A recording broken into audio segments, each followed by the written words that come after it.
stairs, I turned the corner real quick and almost ran into one of the doors, so I said, excuse me, just that the issue comes up. Okay, thank you.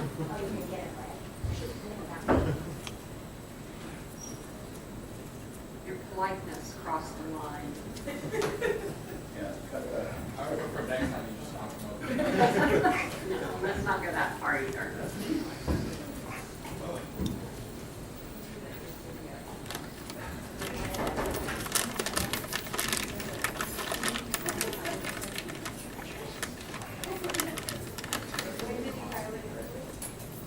Just Alex.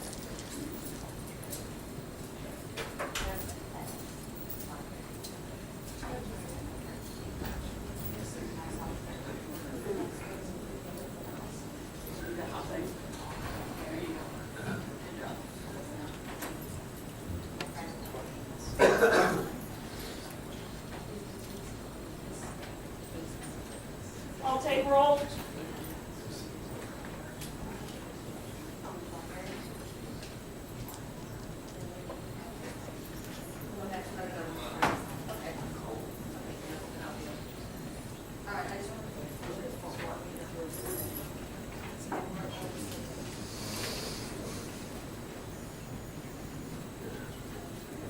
Okay, thank you.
All 15 are here? All right, go ahead and bring them in, come drop off their items, and come directly back out. Ma'am.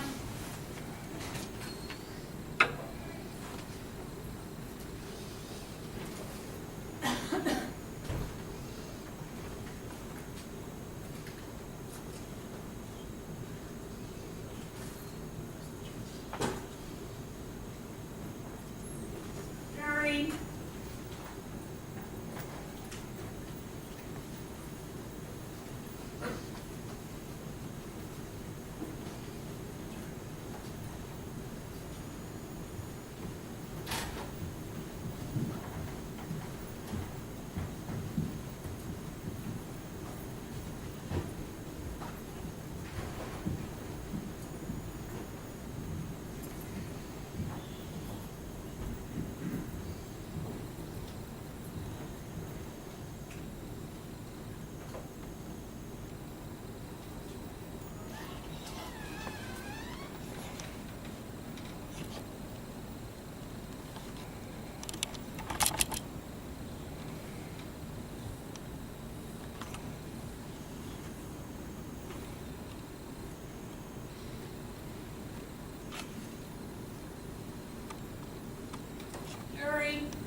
forth between your statement, your second statement to Officer Fortin that started at 11:48 p.m. on the morning of your arrest and your deposition. And those are the two things that you have in front of you, are they not? Yes, sir. All right, very good. And I believe we left off where we had established at or about 4:37, you had gotten a phone call from Mr. Greenlaw, and in the background that you could hear the men that you had seen out the lake over there. And that after getting that phone call, you drove back over to his house, and then when you got there, they were gone. Yes. All right, very good. Now,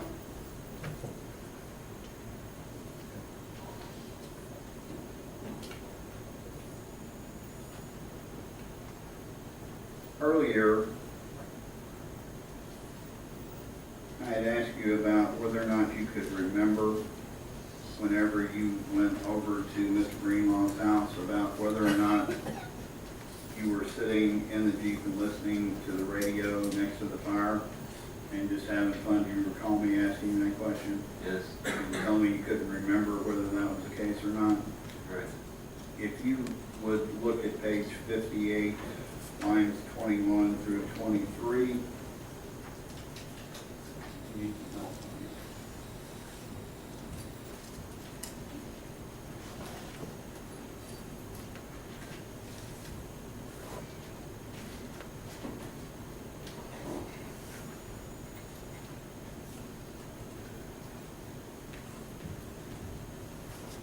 Can you read that, Mr. Searles, or would you prefer that I read it? Ready, you read it?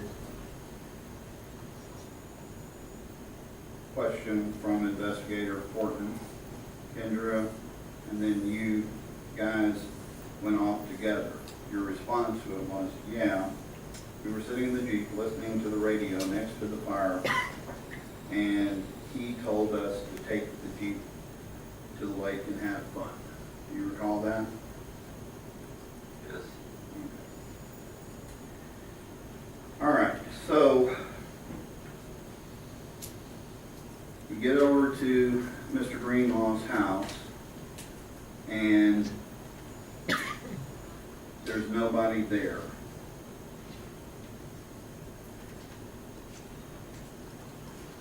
Well, strike that. The gentlemen that you saw at the lake weren't there. They had gone. Right.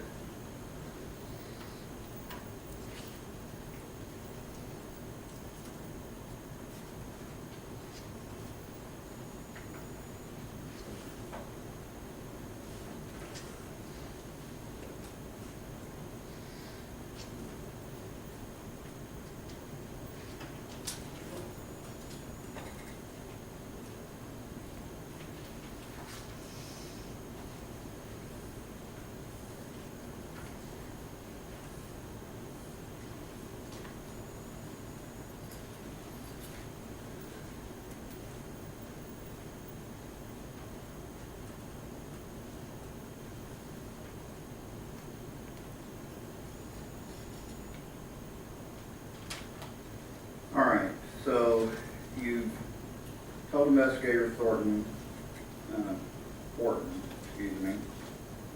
that they had gone, but that whenever you were recalling the gentleman out at the lake, that the two of you, you and Ms. Walls, and the two of them maybe had had a little bit too much to drink and got into a little bit of an argument. Do you recall that? No, sir. If I could have you look over at page 62.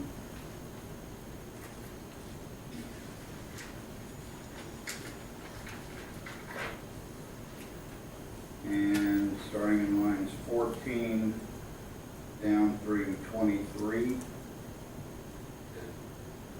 Investigator Fortin asked the following question. Were they threatening you or anything when you were all out there?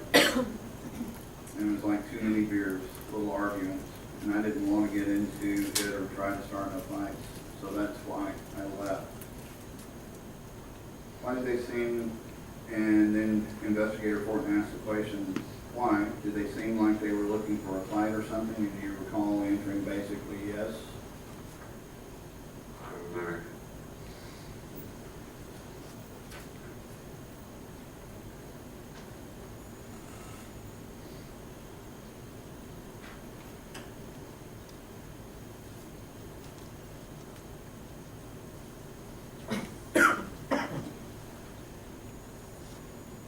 And then, Mr. Searles, if you would turn the page, please, to page 63.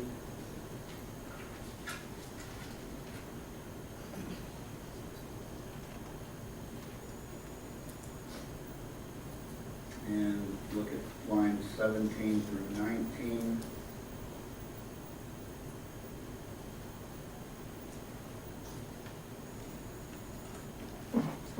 Actually, 17 all the way to the bottom of the page. Can you read that? All right. Investigator Fortin.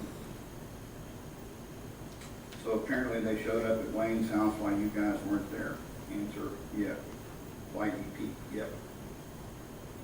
Then the question, and then when you got there, when you called and talked to Wayne, or Wayne and called and talked to you, did you hear two guys in the background, and what was Wayne saying about it? And at that point in time on line 64, line 1, turn the page. You respond, nothing. And then on page 64,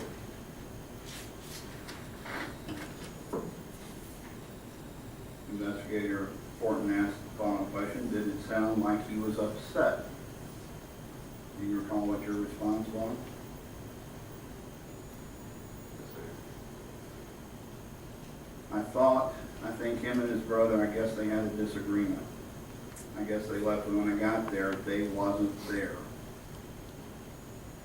So when I was out back, let me try that again. So when I was out back by the fire with Wayne for a few minutes, then Wayne goes inside to get a beer. And Kendra was still there, and they helped themselves in. Do you recall that response? Yes. So you get a call from Mr. Greenlaw, and you hear voices in the background of the call, and you tell the detective that it sounded like they were having a disagreement. And then you and Kendra leave, and by the time you get back there, they're gone, right? Yes, so. But you pulled up to Mr. Greenlaw's house, as we talked about earlier, sometime between 4:45 and 5 o'clock in the morning, didn't you? Yes. Because you got the phone call at 4:37. Okay. 3-minute phone call, 4-minute phone call. Got to drive from the lake over there, right? Okay, yes. So when you arrive, Mr. Riley and Mr. Leverett are not there, right? Correct. And you go into the backyard, and at that point in time, Mr. Leverett and Riley aren't there. You and Wayne go into the backyard and go by the fire and have a beer. Is that right? Yes. And Ms. Walls apparently briefly went inside. Correct. Now, do you recall whether or not you had pulled the Jeep into the backyard or not? I don't remember. And as a matter of fact, in your statement, you don't tell us that. You don't say where it was. Now, when you previously were there in the white Jeep, when you left out by the bonfire, you had pulled it into the backyard, had you not? Yes, and so. Well, we read that statement earlier from you, where you said you had pulled it into the backyard and you were sitting around it and listening to music.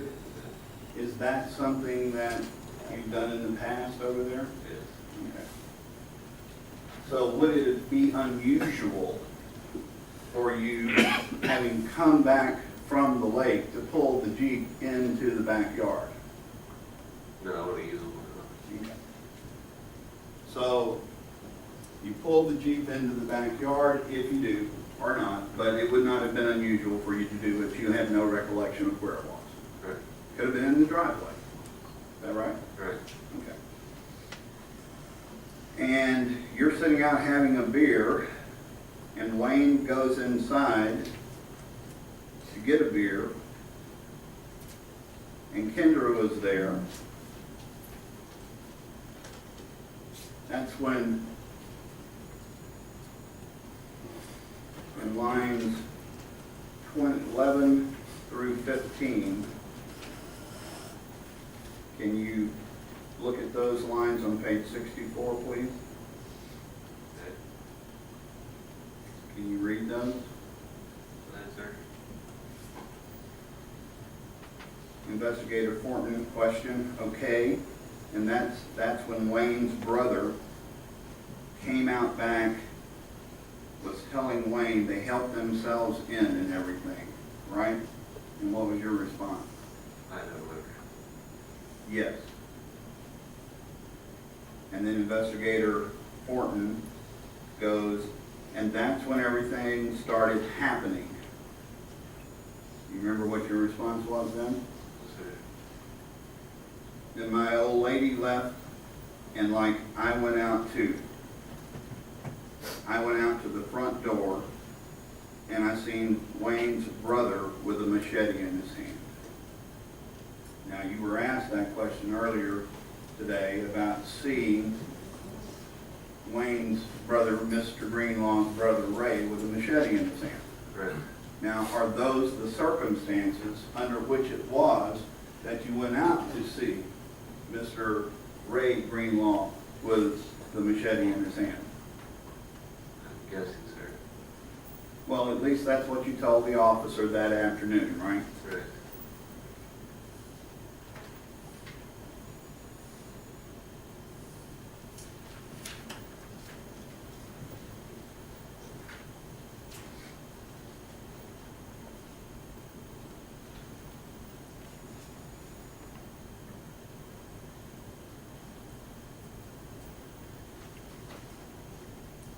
And I believe you go on to say, like you said in questions from Mr. Will, that you saw Wayne Greenlaw's brother yelling at them to come on if they wanted to start something along those lines. Is that right?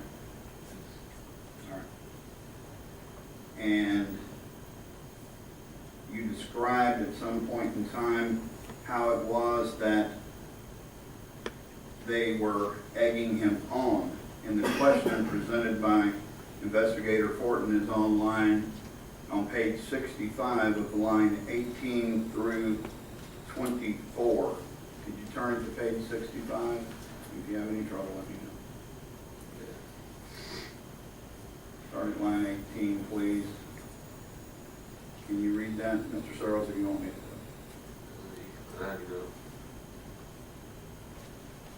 Investigator Fortin, what I mean is, were they antagonizing him? Come on, motherfucker. Were they like walking away? Were they coming back?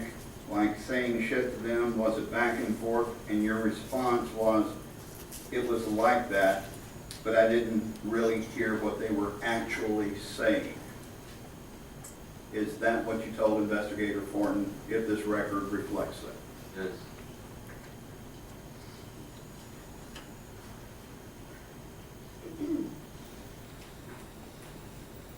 And consistently with what Mr. Will asked you earlier, you then indicated that Mr. Ray Greenlaw was standing in his driveway waving around the machete. Is that correct? I don't recall, sir. Would you look over to the next page, Mr. Searles? through 4, I'll read them for you. He was standing in the middle of in front of the Jeep in the middle of Wayne's driveway waving around. And the question that she had asked was, what was he doing with the machete?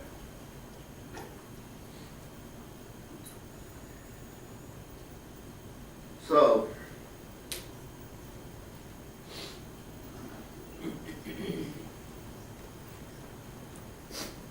at that point in time, according to this statement, Ms. Walls had left. How did she leave? I'm not sure. Well, let's talk about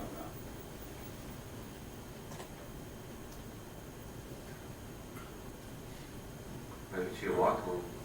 Yeah, maybe.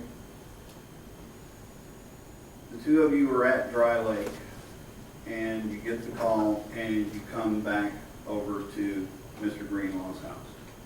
Correct. Okay. And that seems to be consistent with what you have told the officer and told us in deposition. But we know in this particular case that the next door neighbors saw the white Jeep pull into the driveway of Mr. Greenlaw's home at or about 5:38 that morning. Okay? Now, what you just got through telling us is that the Jeep was at the house Yes.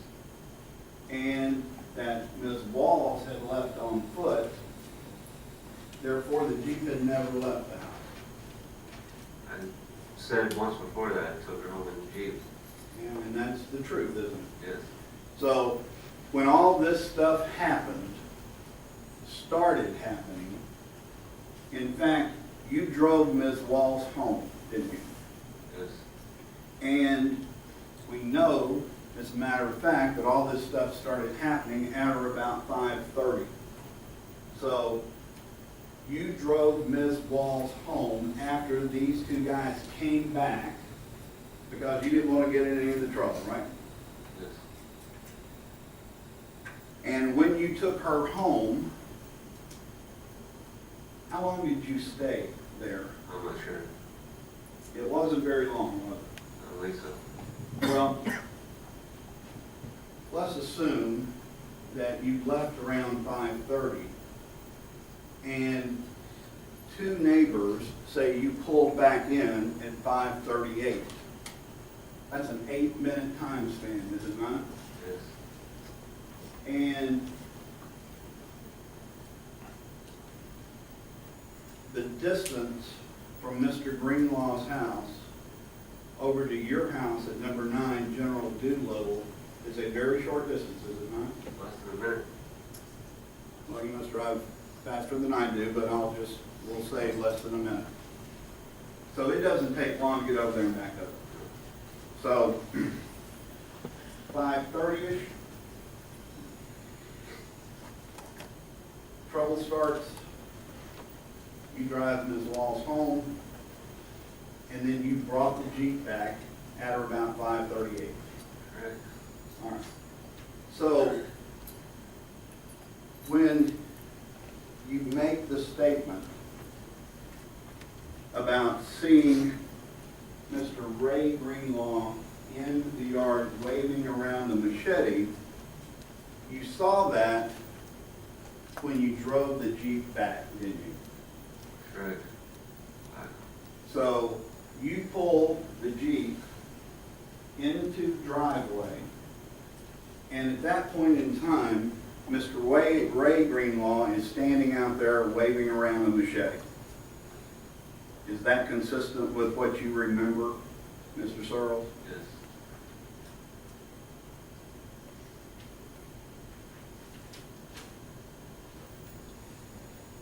And you were at the house for a relatively short period of time thereafter, before your father-in-law or stepfather came to pick you up, right? Yes.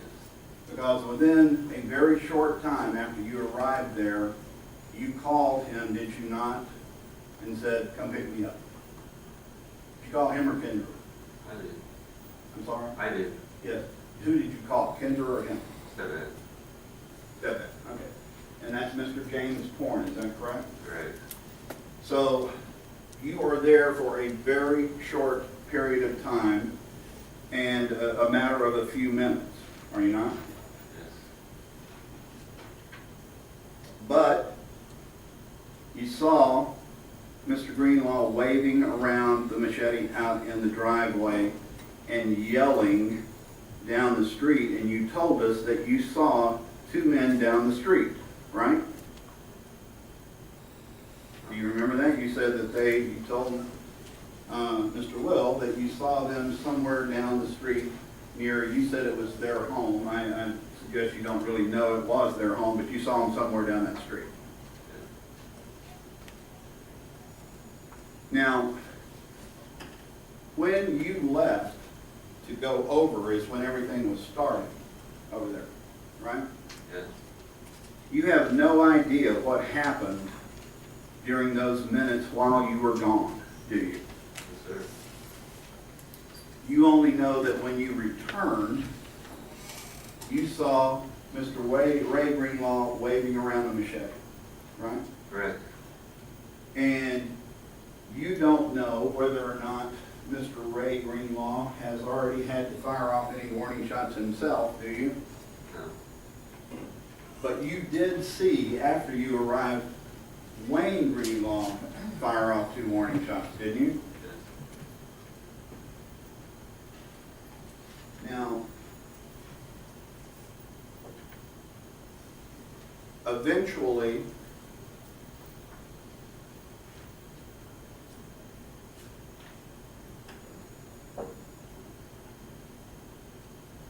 you said on page 66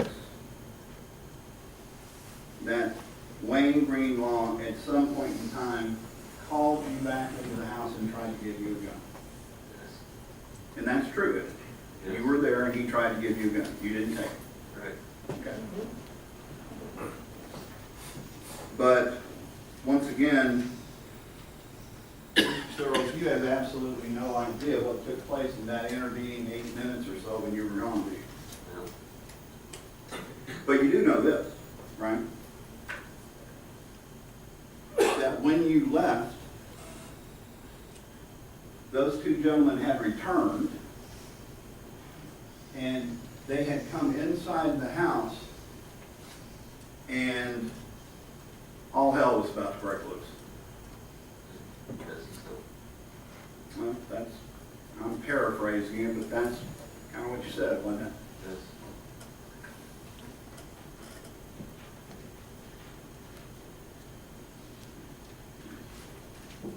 And you did not see Mr. Ray Greenlaw hit anyone with a machete, did you? No. And if, while he was out in the yard with the machete, swinging it around in the driveway, if he had hit somebody at that time, would you have seen it? Yes. But you did not see it. Yes, sir. And does it stand to reason that, in fact, that took place while you were gone? Yes. So, while you were gone, not only were they getting into it, had they come in uninvited, obviously there was some sort of a disturbance which led Mr. Ray Greenlaw at some point in time to hit one of them with a machete, but you saw none of that. No.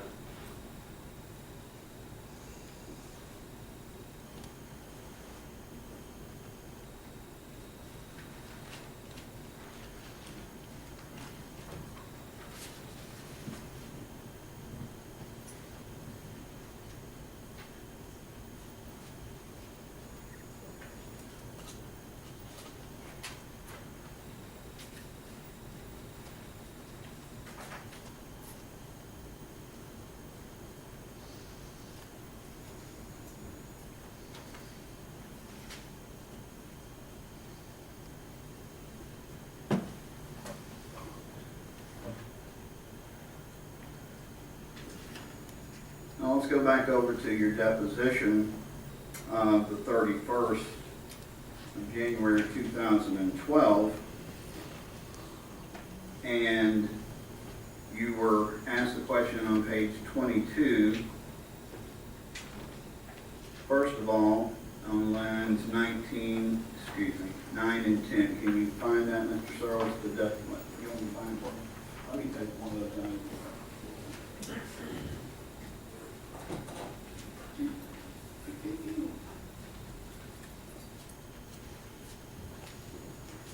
Okay, look for it. Hang on just one second, let me get this back.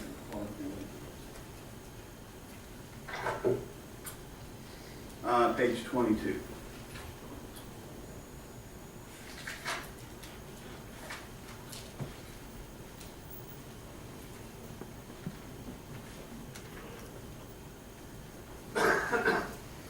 And on page 22 of your deposition of the 31st of 2012, I was asking you questions at that point. And look at lines 9, 10,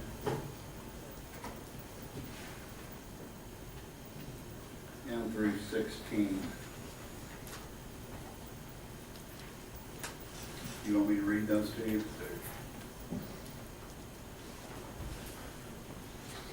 Did you see anything at all to do with the gentleman that was cut by the machete? And your response was, I did not see him there. I'm sorry, I didn't see him there.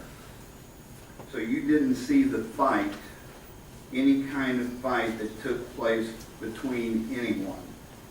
No, sir, I didn't. Now, is that consistent with what you told Detective Fortin back on the afternoon of your second statement to the police?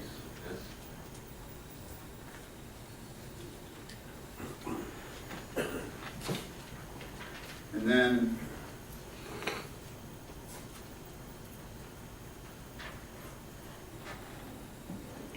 I ask you on that same page, on lines 6, 7, and 8, did you see anything at all to do with the shooting? And do you remember what your response was? No.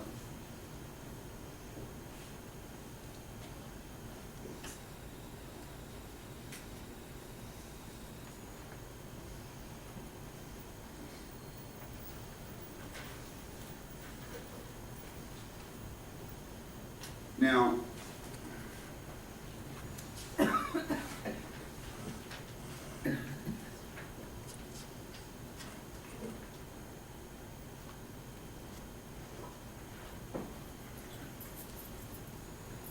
at that point in time, Mr. Ballerino took over the questioning of the deposition.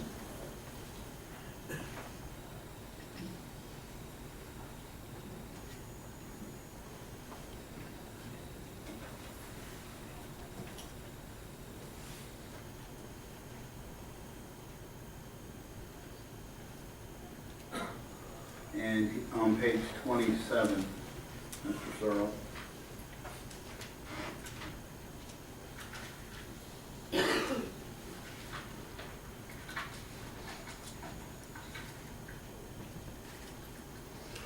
Lines 3, 4, 5, 6, 7, 8, 9.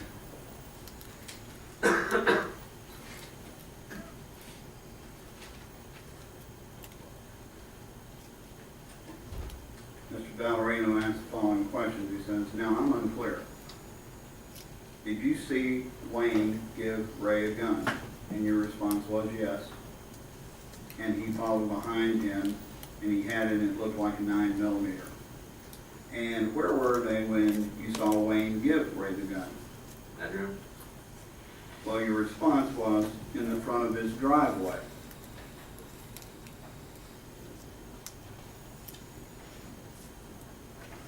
Now,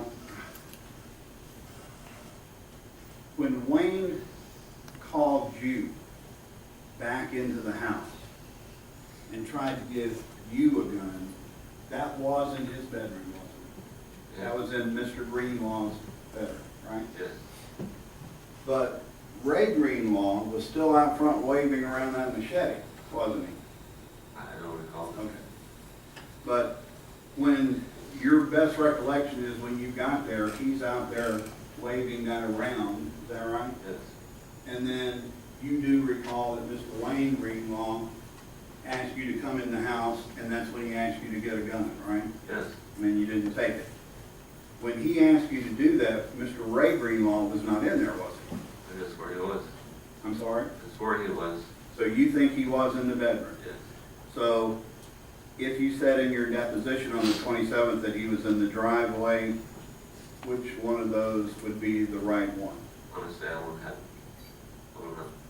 Now, the deposition that you gave on the to us on the 31st of January of 2012, you were sober at that time, right?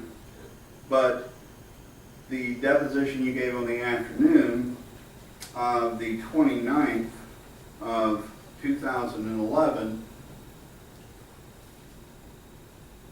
was the second one, or the second statement you'd given to Deputy Borton that morning, right? I think so. She gave you one in the car, took you home, gave you then a little bit of time, lapsed a couple of hours, and then she came back at 11:48. First one was at 9:20. So the one that you took in the morning, there's no doubt about it, you were flat out drunk, weren't you? Correct. The one that you gave at 11:48, you were still under the influence of alcohol, weren't you? Yes. You weren't as drunk as you were at 9 o'clock. Uh-huh. But the one that you gave on the 31st of January of 2012, you were sober. Yes.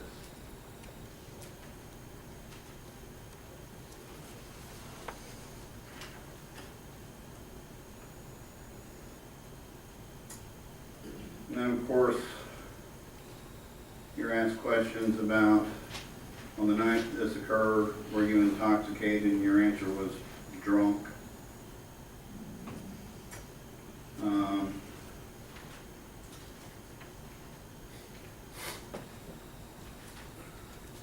And then go on to tell everybody how much you had to drink. I'm not going to go through that again because I think we've gone through that enough.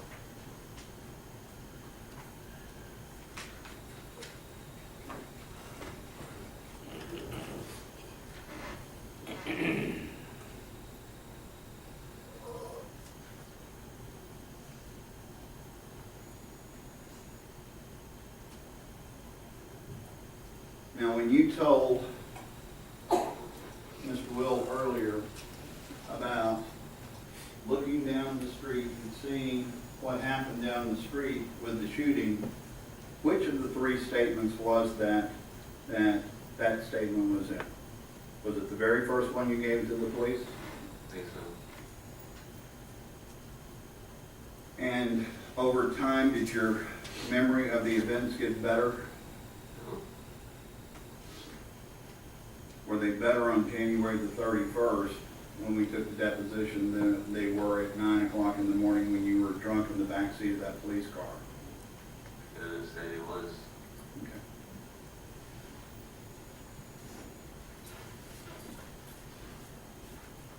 Well, then let's talk about that then.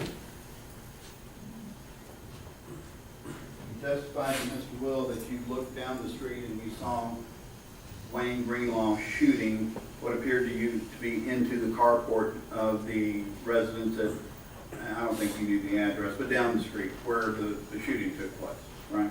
Correct. Now, we now know that to be 13 Aspen Street. You probably didn't know that at the time. That's what you saw, right? And as a matter of fact, that's what happened. So if you saw it, did you see it? Yes. That's what happened. So my question to you is this. Did you see anybody else out there? No.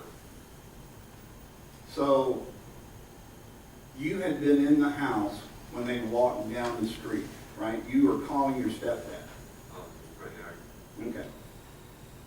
When they went down the street, do you recall seeing a flashlight coming up the street? Flashlight, no. Okay, you don't recall seeing one?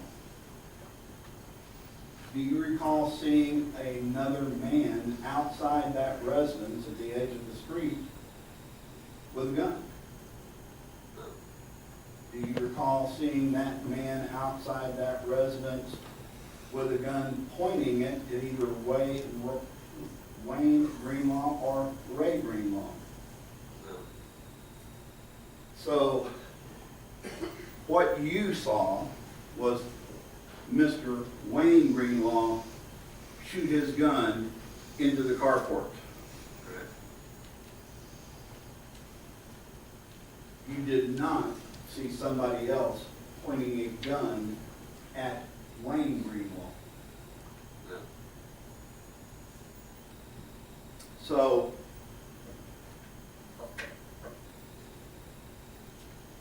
did you know that that had occurred?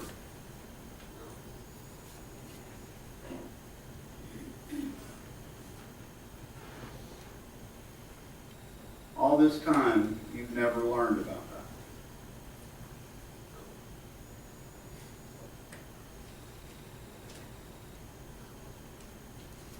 So when you saw your friend, Wayne Greenlaw, shooting into the carport area down at number 13, or firing in that direction, did you actually see the bullets hit into the carport? No, I got super high vision. Right. So you just saw him aiming in that direction, right? Correct.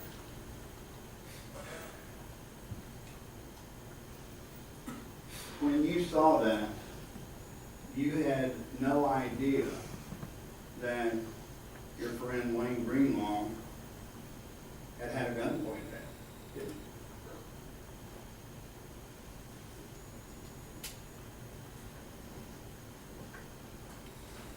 you? You did know, however, that the two men you met out at the lake had come over to his house earlier and had left. You didn't know exactly why they had left, but they had left, right? You knew that they came back, right? And you knew that when they came back, that all hell broke loose. Yes. And then after all hell breaks loose, you see your friend Wayne Greenlaw shooting his gun into the area of the carport at 13 Aspen Street. That's what you know, right? Sir.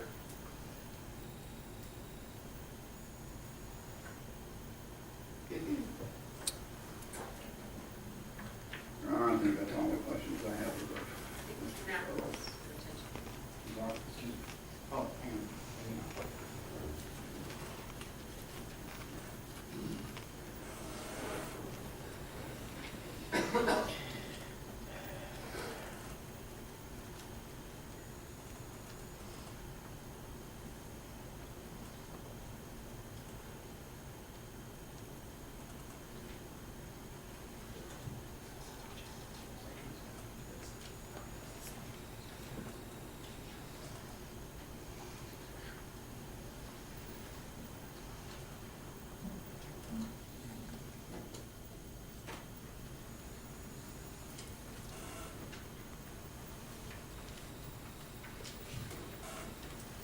Mr. Searles, shortly, you in direct examination by Mr. Will testified that you do recall going into the house and seeing Mr.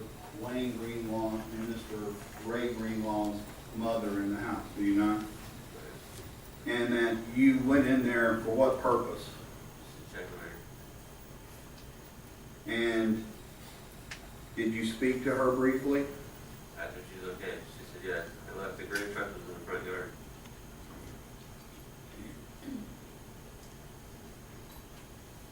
And do you recall telling her that you felt responsible for everything that was happening? That all you wanted to do was just go out to the lake and have fun? Yes, sir.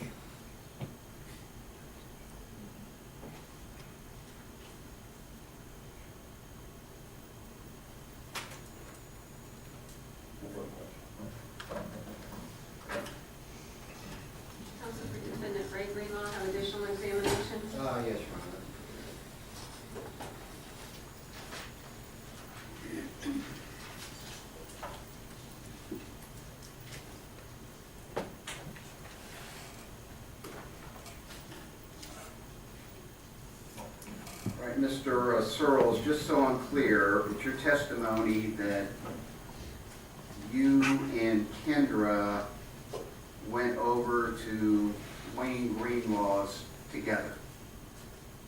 Is that correct? Correct. And that I think you said that she rode on the handlebar of your bike. Yes. And this was 4 or 5 o'clock in the afternoon, correct? Yes, and so. Had you worked that day? No. You had not worked that day? Now, when you left with Wayne Greenlaw's Jeep, who drove? I did. I'm going to rephrase that, she did. Excuse me? I'm going to rephrase that, she did. Okay, so you're correcting your testimony. As you recall, Kendra drove Wayne's Jeep out to Dry Lake or the Sugar Bowl, correct? Yes.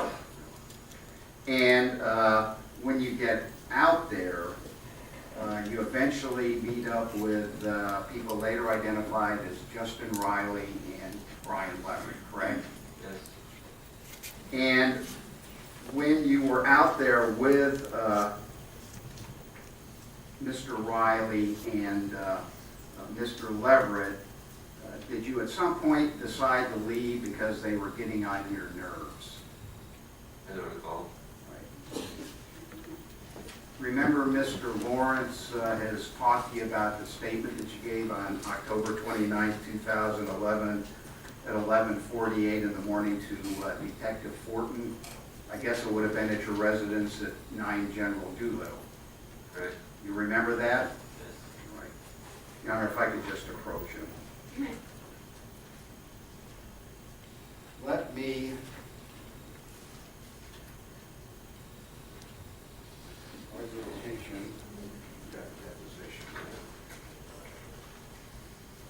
draw your attention to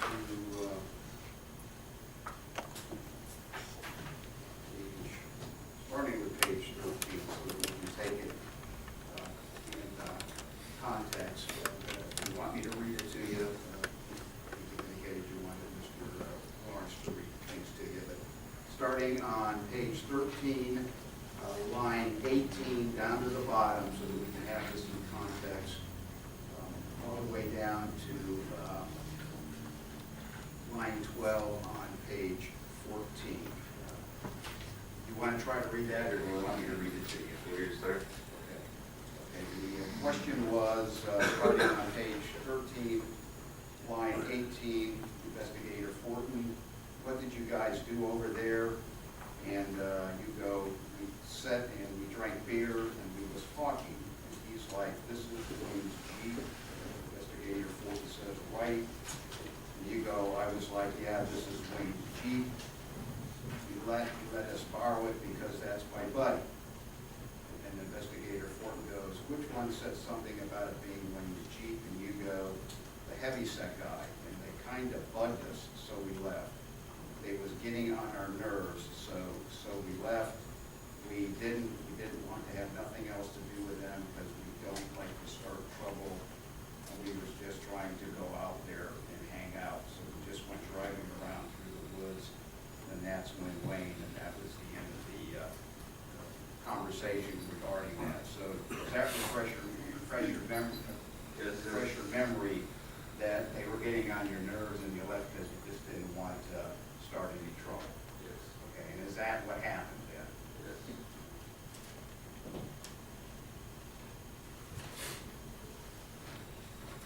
While you were out there at the Sugar Bowl or Dry Lake, did it look like Mr. Riley and or Mr. Leverett were wanting or looking for a fight? Sure. Again, let me direct your attention to page 16 of the statement that you gave to Investigator Fortin on October 29, 2011